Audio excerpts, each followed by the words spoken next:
Welcome to the Proving Grounds. Today we're going to talk about Trump's eviction moratorium. Now we all know President Trump put out an executive order having the CDC put out a federal regulation saying that no one can evict tenants through December 31st. Right? And this is done on a public health and safety basis. The idea is, well, if people get evicted, they'll go out in the streets, be homeless, and spread COVID-19.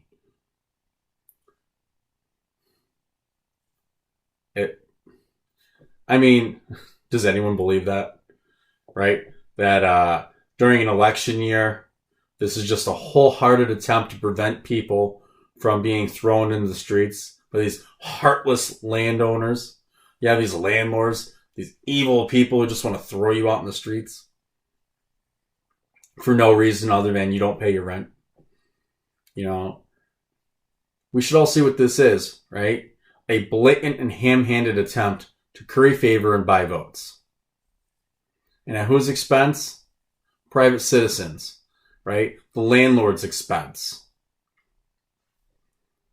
You're telling a landlord they can't evict a tenant who either can't or won't pay their rent.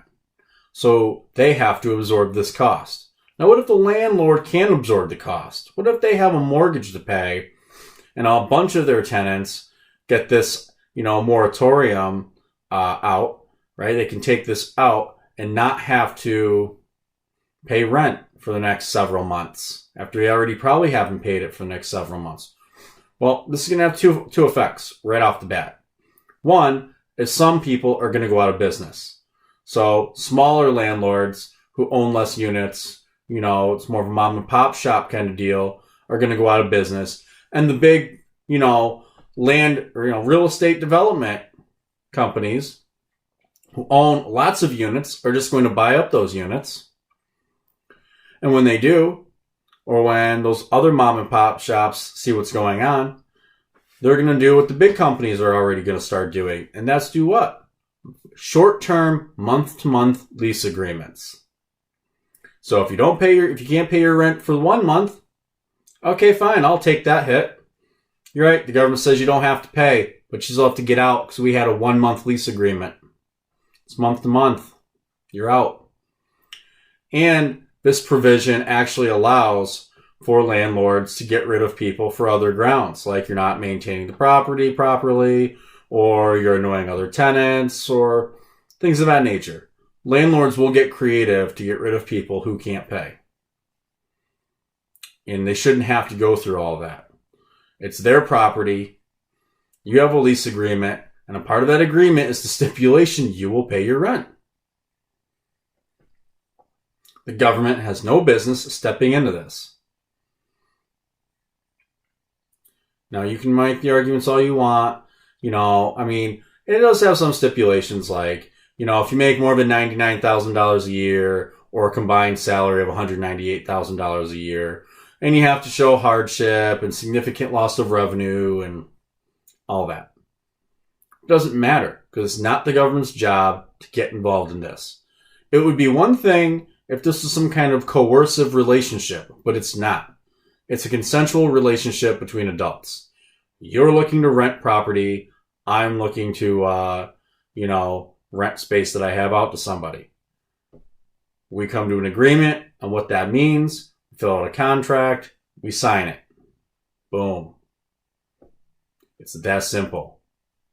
If you can't fulfill your end of the contract, you're the tenant, you get evicted.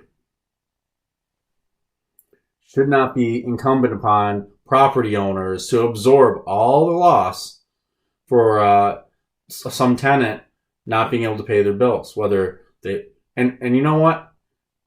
It's not their fault. Okay, it's not their fault that the government shut down your business, because some of these articles, like the New York Times article that I read, says, oh yeah, people lost jobs due to the pandemic, so this is going to help them out. Well, you know what? COVID-19 didn't make the vast majority of people lose their jobs. Your local politicians did.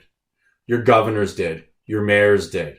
Your county executives did. They all came together and they made all these rules and regulations and shut down businesses and decided what was going to be essential and what was not. You work at JCPenney, you're not essential. You work at Walmart, oh yeah, you're essential all of a sudden. Right? Oh yeah, Target, essential. Lowe's, essential. Bath and Body Works, not so much. Now remember, tell me what you like about this. Tell me what you don't like. Always give me the good, the bad, and the ugly in the comments below. Click like, share, and subscribe. And don't forget that I now have a Twitter account. It's Andrew @ @theprovengrounds.com. All right? Have a good night.